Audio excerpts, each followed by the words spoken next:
November 13, 1942. 0148 hours.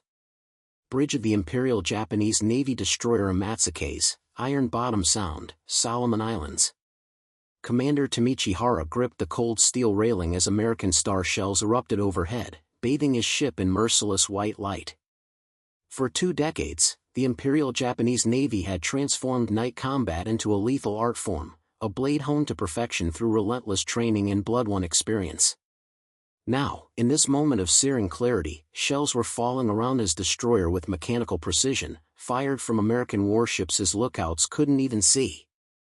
The enemy remained invisible, hidden beyond the curtain of darkness that should have been Japan's greatest ally. Before we jump back in, tell us where you're tuning in from, and if this story touches you, make sure you're subscribed, because tomorrow, I've saved something extra special for you.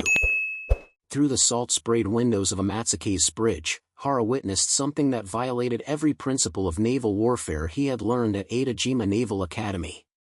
American cruisers were firing accurately at ranges exceeding 10,000 yards, nearly 6 miles, in pitch darkness so complete that even his specially trained lookouts could barely distinguish the horizon from the sea.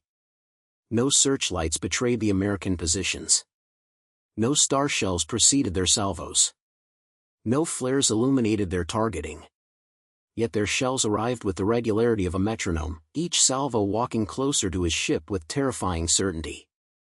The mathematical precision of the American fire defied everything Hara understood about naval gunnery. In darkness this absolute, hitting a moving target at such ranges should have been impossible. Visual range-finding became useless beyond 4,000 yards at night. Optical fire control required seeing the fall of shot to adjust aim. The Americans were doing neither, yet their accuracy was improving with each salvo. When Hara made the fateful decision to illuminate USS San Francisco with his searchlight, hoping to gain targeting information for his own guns, the response was instantaneous and devastating. American 6-inch shells from USS Helena began impacting Massacres within seconds, long before the light from his searchlight could have reached the American ships, been observed, and triggered a conventional fire control solution. The shells came in tight groups, demonstrating fire control accuracy that shouldn't exist at night. 43 of Hara's crew died in those first minutes, torn apart by high-explosive shells that found his destroyer in absolute darkness. 3 kilometers to his west, the battleship High shuddered under concentrated fire from multiple American ships her lookouts had never visually acquired. The pride of the Imperial Combined Fleet, a veteran of the Pearl Harbor attack force, was being systematically destroyed by enemies engaging from beyond visual range. High's massive 14-inch guns, capable of hurling 1,400-pound shells over 20 miles, sat silent. Her world-class optical rangefinders, the finest produced by Japanese industry, were useless. Her specially trained night-fighting crew, hand-picked veterans of a dozen engagements, could do nothing but endure the methodical bombardment from ships they couldn't see to shoot back at. What no Japanese officer yet understood, what would take months of bitter defeats to finally comprehend, was that they were witnessing the combat debut of a technology that would fundamentally transform naval warfare. The Americans had deployed the SG Surface Search Radar, an electronic marvel that could see through darkness, rain, smoke, and fog as clearly as if it were noon on a cloudless day. This technology would destroy Japan's most crucial tactical advantage not in years, but in mere months. The mathematics of Japan's coming defeat were being calculated not in ships sunk or islands lost, but in the sudden obsolescence of 2 decades of training, doctrine, and national strategy built on one fundamental assumption, that the Imperial Japanese Navy owned the night. Every hour spent training lookouts to sea in darkness, every yen invested in superior optical equipment, every tactical doctrine developed for night combat, all of it was becoming worthless in real time, rendered obsolete by cathode ray tubes and magnetron valves being mass-produced in American factories. Preparing and narrating this story took us a lot of time, so if you are enjoying it, subscribe to our channel, it means a lot to us. Now back to the story. The Imperial Japanese Navy's mastery of night combat had been cultivated with religious devotion since the Russo-Japanese War of 1904 to 1905. At the Battle of Tsushima Strait on May 27 to 28, 1905, Admiral Hayakairo Togo's torpedo boats had devastated the Russian Baltic Fleet under cover of darkness. Japanese destroyers, using superior night vision and aggressive tactics, had closed to point-blank range and launched devastating torpedo attacks that sent multiple Russian battleships to the bottom. This stunning victory became sacred doctrine within the Imperial Navy, establishing night combat as the cornerstone of Japanese naval strategy. The logic was coldly practical. Japan could never match the industrial output of potential enemies like the United States or Great Britain. American shipyards alone could produce warships at rates Japanese industry couldn't hope to equal. Therefore, Japanese naval philosophy centered on achieving qualitative superiority, training elite crews to exploit tactical advantages that industrial capacity couldn't replicate. Night fighting became the central pillar of this quality over quantity approach. In darkness, numerical superiority meant less. Superior technology mattered less. What mattered was superior seamanship, superior optics, superior tactics, and above all, superior night vision. If Japanese sailors could see farther in the dark than their enemies, if Japanese crews could fight effectively when American crews were blind, then Japan could win decisive battles despite being outnumbered. By 1942, this philosophy had evolved into the most sophisticated night fighting system in the world. The training regimen for Japanese naval lookouts was brutal and comprehensive. Potential lookouts underwent months of specialized training at schools dedicated solely to perfecting night vision capabilities. The training began with basic physical conditioning. Lookouts needed exceptional eyesight, perfect color perception, and the stamina to remain alert during long night watches. The technical training was meticulous. Lookouts spent hours in specially designed darkened rooms, learning to maximize their natural night vision. They learned that the human eye required 30 to 45 minutes to fully adapt to darkness, and that even brief exposure to bright light would destroy this adaptation instantly. They learned to use peripheral vision for detecting faint objects, as the edges of the retina contained more light-sensitive rod cells than the center. They learned to scan the horizon in systematic patterns, never fixing their gaze on any single point. Diet was controlled to optimize night vision. Vitamin A deficiency could cause night blindness, so lookouts consumed diets rich in fish, liver, and vegetables. Medical officers monitored lookout crews for any signs of vision problems. Men with exceptional night vision were identified and promoted to positions where their abilities could have maximum impact. The Imperial Navy created a dedicated cadre of night vision specialists whose skills were considered as valuable as gunnery expertise. The results were remarkable. The average Japanese naval lookout could detect ship silhouettes at ranges exceeding 12,000 meters, over 7 miles, on a moonless night with good atmospheric conditions. This was more than double the detection range achieved by American lookouts, who typically couldn't spot surface contacts beyond 6,000 meters in similar conditions. This advantage alone gave Japanese forces an enormous tactical edge in night combat. But superior night vision was only part of Japan's night fighting system. Japanese optical technology led the world in the 1930s and early 1940s. Companies like Nippon Kagaku KK, which would later become Nikon, produced binoculars and optical rangefinders of exceptional quality. Japanese naval binoculars provided exceptional magnification while maintaining superior light-gathering capability, allowing lookouts to make maximum use of their trained night vision. The Type 93 Long Lance torpedo represented the offensive complement to Japan's night fighting advantage. This weapon was perhaps the most formidable naval torpedo of World War II.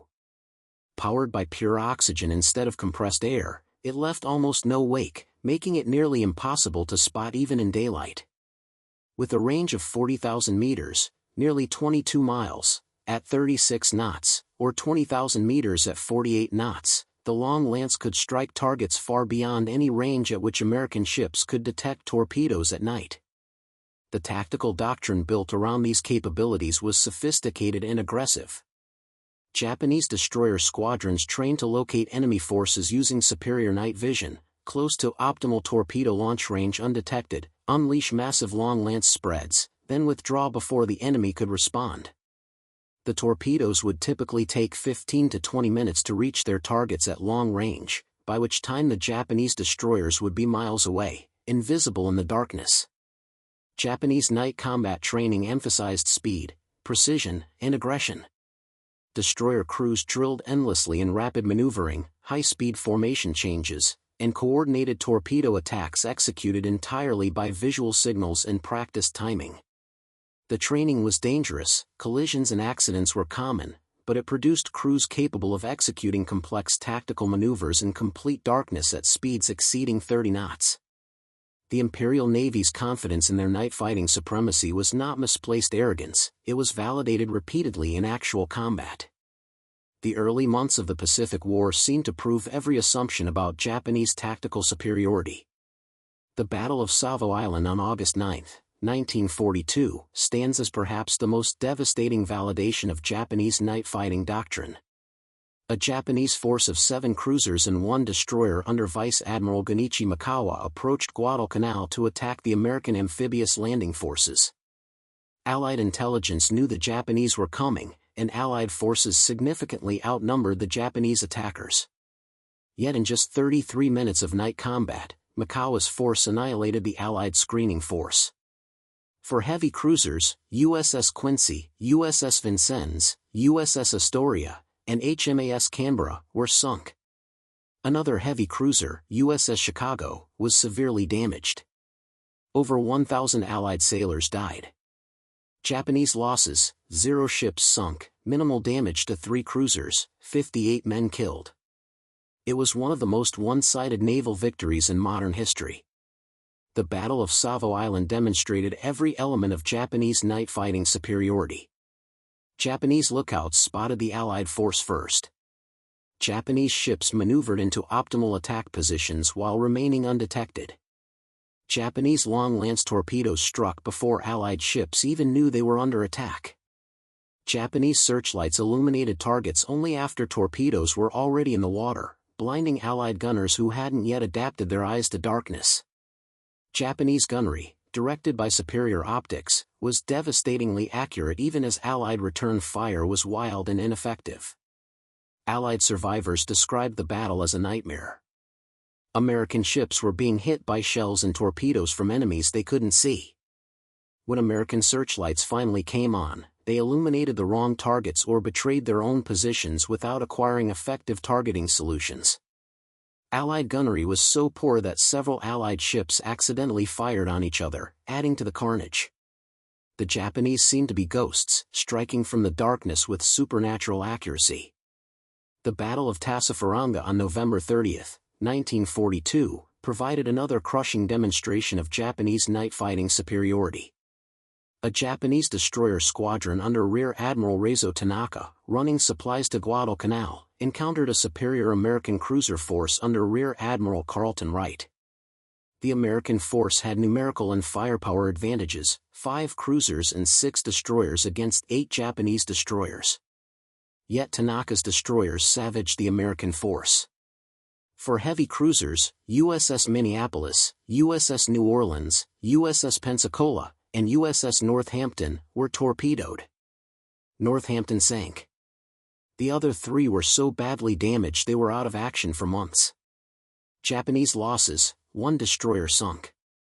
Tanaka's destroyers had delivered their supply drums, fought a superior force, inflicted devastating damage, and withdrawn, all in darkness so complete that American ships never achieved effective visual contact with their attackers. The pattern seemed clear and unchangeable.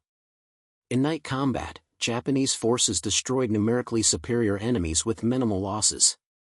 American sailors began to fear night engagements, knowing that darkness favored an enemy whose lookouts could see farther, whose torpedoes could strike from beyond response range, whose crews could maneuver and fight effectively when American crews were effectively blind.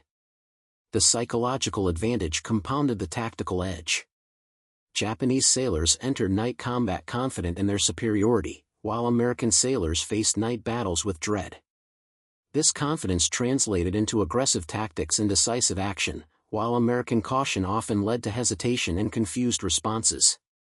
Unknown to the Imperial Japanese Navy, a revolution in radar technology was occurring in American laboratories and shipyards that would completely negate their carefully cultivated advantages. The development of naval surface search radar represented one of the most consequential technological programs of World War II, though its importance would only become clear in the crucible of night combat.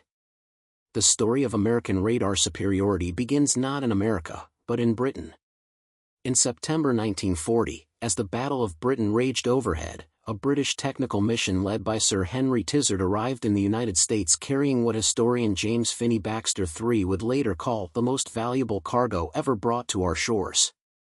Among the technologies shared was the cavity magnetron, a device that would revolutionize radar. The cavity magnetron was a vacuum tube capable of generating microwave radiation at unprecedented power levels. The British prototype, developed by John Randall and Harry Boot at the University of Birmingham, could produce 1,000 watts of power at a 10-centimeter wavelength. This was roughly 100 times more powerful than any existing American radar transmitter, and it operated at much shorter wavelengths that provided dramatically better resolution and accuracy. The implications were immediately obvious to American scientists. Shorter wavelengths meant radar beams could be focused more tightly, providing better directional accuracy. Higher power meant longer detection ranges. The combination would enable radar systems capable of detecting and tracking surface ships with accuracy sufficient to direct naval gunfire, something that had seemed impossible with existing radar technology. The Massachusetts Institute of Technology Radiation Laboratory was established in November 1940 specifically to develop microwave radar systems based on the cavity magnetron. Under the direction of Dr. Lee Dubridge, the lab grew from a handful of physicists to nearly 4,000 employees by 1943.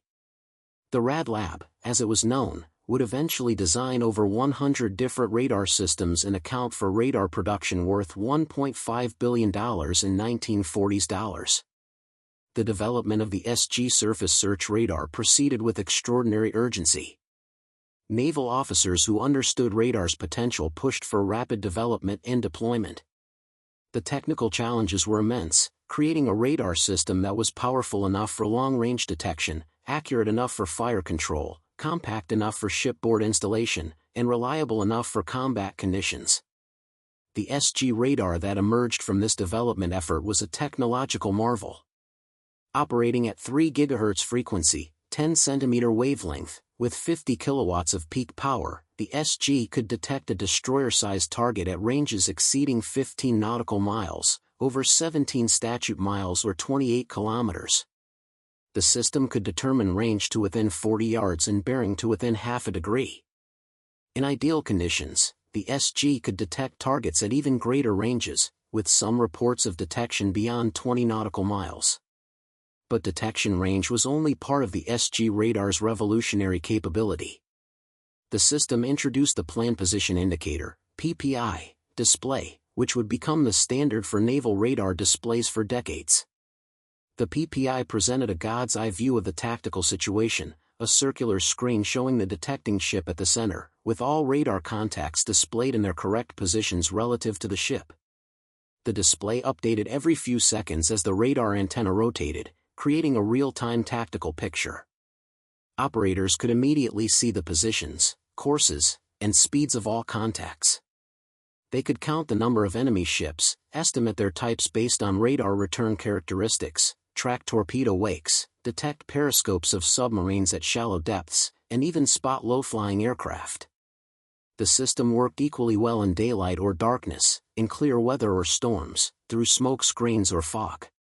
The weather and lighting conditions that Japanese night fighting doctrine depended on were completely irrelevant to the SG radar.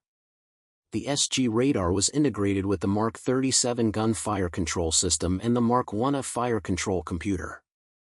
This integration created a closed-loop fire control system where radar provided targeting data, the computer calculated firing solutions, and the guns were automatically trained and elevated. The Mark WWII computer, though primitive by modern standards, could perform the complex ballistic calculations for naval gunnery faster and more accurately than any human fire control team. The computer automatically calculated and corrected for target range, bearing, course, and speed.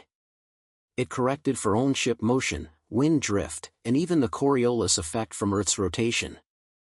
It could predict where a target would be by the time shells arrived, accounting for the flight time of the shells and any target maneuvers. The 5-inch/38 caliber guns that were standard armament on American destroyers could fire 15 to 20 rounds per minute with this radar-directed, computer-calculated accuracy. The combination was devastating. An American destroyer equipped with SG radar and the Mark 37 fire control system could detect enemy ships at 15+ miles, track them continuously as they maneuvered, and engage them with accurate gunfire at ranges exceeding 10 miles, all in pitch darkness, through rain or fog, without ever achieving visual contact. It was a capability that would have seemed like science fiction just 5 years earlier. Production of the SG radar proceeded at a pace that reflected American industrial capacity. The Radiation Laboratory designed the system. Companies like Western Electric, Westinghouse, and General Electric mass-produced it. By war's end, approximately 1,000 SG radar sets had been manufactured and installed on American warships.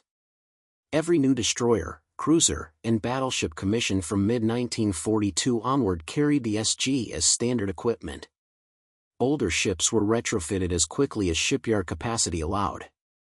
The cavity magnetron at the heart of the SG radar was itself a marvel of American mass production. British scientists had invented the device, but American industry scaled up production to unprecedented levels. By war's end, American factories had produced over 250,000 cavity magnetrons.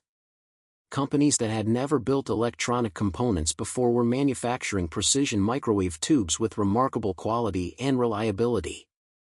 The first Fletcher-class destroyer, USS Fletcher, DD-445, was commissioned on June 30, 1942, carrying the SG radar as standard equipment. The Fletcher class would become the most numerous destroyer class ever built by the United States, with 175 ships completed between 1942 and 1944. Each carried the latest radar technology, making them the most advanced surface combatants in the world. By November 1942, multiple American destroyers and cruisers operating in the Solomon Islands carried operational SG radar systems.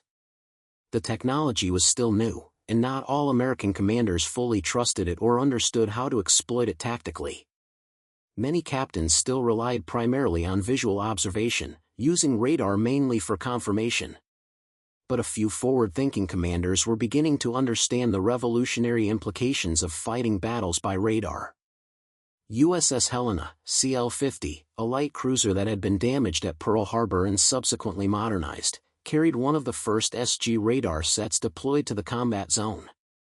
Her radar operators had become highly skilled at interpreting radar returns and providing accurate targeting information. Helena would play a crucial role in demonstrating the combat effectiveness of radar-directed naval combat. The stage was set for a technological confrontation that would determine control of the night. On one side, the Imperial Japanese Navy with 2 decades of night fighting expertise, the finest optical equipment in the world, and supreme confidence in their tactical superiority. On the other side, American ships carrying radar technology that could see through darkness as if it didn't exist, integrated with fire control computers that could calculate firing solutions with mechanical precision. Japanese lookouts, no matter how well trained, could see at most 7 or 8 miles on the darkest nights. American radar could see and track targets at over 15 miles in any weather, any visibility, any time. Japanese optical rangefinders required visual contact with targets. American radar provided precise range and bearing data on contacts that were invisible to the human eye. Japanese fire control required seeing the fall of shot to adjust aim. American fire control computers calculated precise firing solutions and adjusted automatically. The mathematics were brutal and unforgiving. Technology had created a capability gap that training and tradition couldn't overcome. The question was no longer whether radar would transform naval warfare, but how long it would take for this transformation to become evident in battle results, and how many ships and sailors would be lost before the old doctrines yielded to new realities. The night of November 12 to 13, 1942, would mark the beginning of the end for Japanese night fighting supremacy. The naval battle of Guadalcanal began when Rear Admiral Daniel Callahan's task force intercepted Vice Admiral Hiroaki Abe's bombardment group as it approached Henderson Field. While only USS Fletcher herself represented the new destroyer class, several ships in Callahan's force carried SG radar, most notably USS Helena. At 0124 hours, USS Helena's SG radar detected the Japanese force at 27,000 yards, over 13 nautical miles. For the next 24 minutes, American radar operators tracked the approaching Japanese ships with precision, watching them close the range, plotting their formation, counting their numbers. During those same 24 minutes, Japanese lookouts strained desperately into the darkness, seeing nothing.